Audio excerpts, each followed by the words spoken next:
How do you feel having it out there in the world now? Good, good. It was a huge relief to get it to the world premiere, and a lot of our actors hadn't seen it, and they saw it that night for the first time. So that was the biggest stress.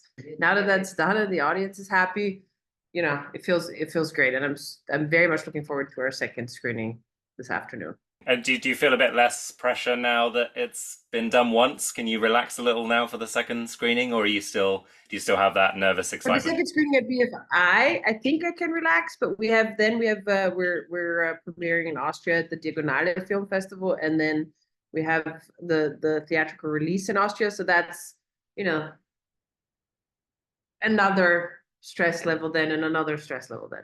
But for now, I'm going to try to enjoy the second screening. It's a new film, so what can people expect, and what is the general story, and yeah, give us the rundown. The general story is that Marie Therese, who's a German doctor living in Vienna, Austria, gets left by her husband on their 20th wedding anniversary, and decides to have a couple too many drinks and stumbles into a lesbian bar where she meets Fais, who's a very open, very vibrant lesbian. And the two meet. It's definitely not love at first sight, but fate keeps bringing them together, and love and then complications ensue. That is a very succinct way of compressing a lot of stuff happening in this film. It went in a lot of different directions and a lot of surprises for me as well. But I think on the surface, it is a romantic comedy, but then it goes off in family drama. It goes into talk about faith and lots of other avenues. How did you decide those layers and what aspects of the story you wanted to tell? I think the overlaying thing that was important to me to tell the story of people who were outsiders, right? Or who don't fit a certain norm within the Austrian society. So on the surface, obviously, Marie Therese is German, so why shouldn't she fit into Austrian society? But she doesn't. Because she's also from somewhere else, despite Germany being very close in culture to Austria. The society in Vienna is very different. So she's an outsider there. And then you have Fais, who's raised in Austria, really is very Austrian, but because of her foreign heritage, she doesn't really fit into that society as well. And then also because of her sexuality, she really doesn't fit into the Iranian society. So I think the overall theme that I wanted to explore was otherness, outsiderness. And yeah, that's a word. And then I think everything else built from there. It's refreshing to see a film that is actually joyful, and you don't like everyone has their own struggles, for want of a better word. Everyone has their own difficulties in the story, but you feel connected to everyone, I think, and everyone has their light and dark, which feels very human and very real. But then you also have the kind of very over the top musical numbers, and you have the real kind of joyous film element, and then you have that really real human side as well, with the protests and the family stories. So it was nice to just see something that felt very joyful. So that was I've been watching a lot of horror films recently, so to see something like this was like, oh, I That's can a just sit back departure and for you. yeah. I was Yeah. waiting for someone to get dragged off screen, but no, it was all lovely. It was great. But no, I really enjoyed it.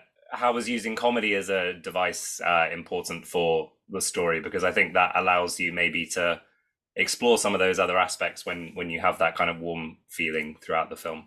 Yeah, it was really important to me. I wrote this during the pandemic in a not very happy time of my life. So I figured that we were all going through this crazy time, together, and people would probably come out of it and want something more humorous. And for me personally, I think in life, humor and tragedy or sad um, or deeper subject matters always go very much hand in hand. I mean, I'm sure we've all had these moments where we're probably sad or crying or being dramatic or something, and then we have to laugh because it's just too much to handle. So I think comedy is always a great way to explore these deeper themes without having to be like this big baseball bat hitting you over the head, but it makes it a little easier digestible and can get you to thinking, which I think movies are great in doing. I think the best movies are if you inspire your audience to, if you entertain, and if you inspire your audience to think about certain things that they may not have thought. I guess the primary theme of this story is a woman coming to terms with her sexuality, but also these two people meeting under unlikely circumstances. BFI Flare is an LGBT film festival. How important was it for you to be able to reach those audiences whose stories you're telling, and what has the impact been on the reception to the film? It's amazing because you're playing to your core audience, and there's a natural understanding of the film in the room, right? Because with regular audiences, I don't know what you want to call them, mainstream audiences. Yeah. I have a hard time saying that too, because LGBTQ is also mainstream, in my opinion. So there could be things that people don't understand just because they're not so familiar with the culture. With the LGBTQ, it really feels like you're coming home, and the reception's been amazing, and they've been very supportive. I think what made me the happiest is because I wanted to, when I was writing this, and I lived in New York for 20 years, so representation was a little more prevalent there. And when I was stuck in Austria during the pandemic, I realized how little representation there really is in Austrian television, Austrian media. So I was relegated to Netflix and other streaming services. And there you see a lot of LGBTQ content, but it's very often 20 somethings or teenagers, and I was watching this, and I'd just been left by my girlfriend, and I was like, I'm 40, I can't really relate. The struggles that they're having is not the struggles that I'm having in the middle of my life, right? So it was really important to me to tell a story of women who were a little older finding themselves again or redefining themselves, because I think that's very interesting. You go half your life and you think you're a certain way, or you operate a certain way, or you live your life a certain way, and then suddenly something happens that makes you rethink that. And I think that's very interesting and fascinating, and I wanted to explore that. And there's been great reception at the festival to that. I agree, and it's just it doesn't make a big thing of it as well. It's just it feels a natural story to tell, and it shouldn't feel unusual to see these stories. So it's nice to see it unfold and really feel the warmth and the realness of it. The use of music was really interesting as well, I thought. How important was having that element of fun and kind of showmanship showwomanship, I should say, in the film.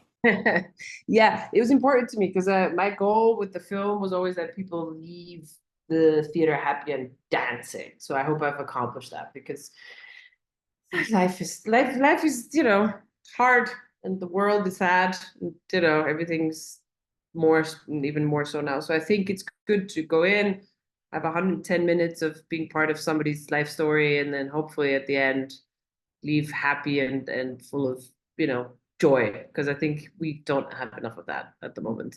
Agreed. What has the process been from having this idea in your head to onto the page to world premiere at BFI? How long has that process been? What has some of the journey been? I always want to say it's long, and it is long. It's 4 years, right? It is long, but in terms of filmmaking, as you know, it's not that long, right? 4 years is rather short. I mean, there are projects that take way, way, way, way longer. However, it's been a bumpy ride from writing the script. I like writing, but I'm not a natural writer because I'm dyslexic, so it's a little harder for me. So that is on a personal level, that was a little more strenuous for me. The other thing was raising the money. In Austria, like very much all over Europe, it's subsidies, it's film financing via subsidies. And since this is the first mainstream lesbian film, that was a little bit of an uphill battle, because there was a gap between the understanding of certain funding bodies and of LGBTQ content and storytelling, that made it a little difficult to convince the people in place to fund this film. That's why it took as long as it did. Yeah, I mean the production part was pretty. We got the final funding okay in January 2023, and then we went into production in May, and here we are.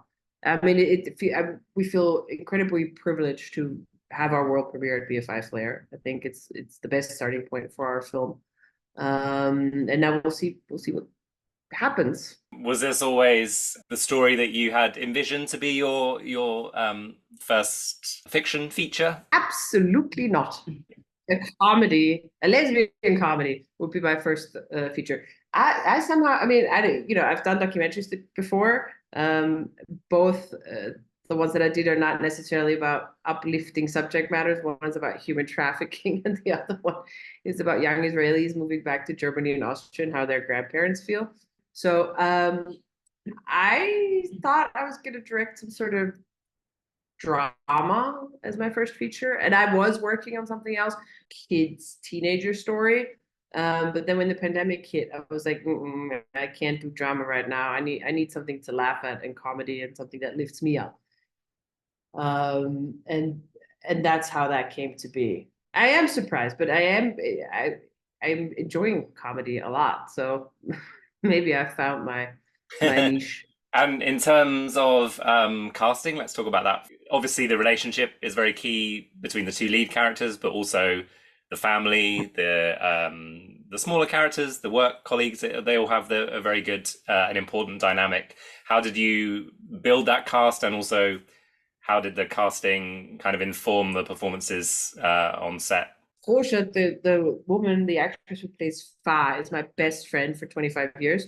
Amazing. So the idea really came when we started talking, and I said we wanted to work together again, because the last time we worked together was almost 20 years ago when she was in my thesis film. Okay. And we had this idea for a character, and then really strangely enough, the story came to me on a plane ride, really from one second to the other. I didn't think that existed, this kind of thing where you just close your eyes and suddenly it's there, but it did happen like that.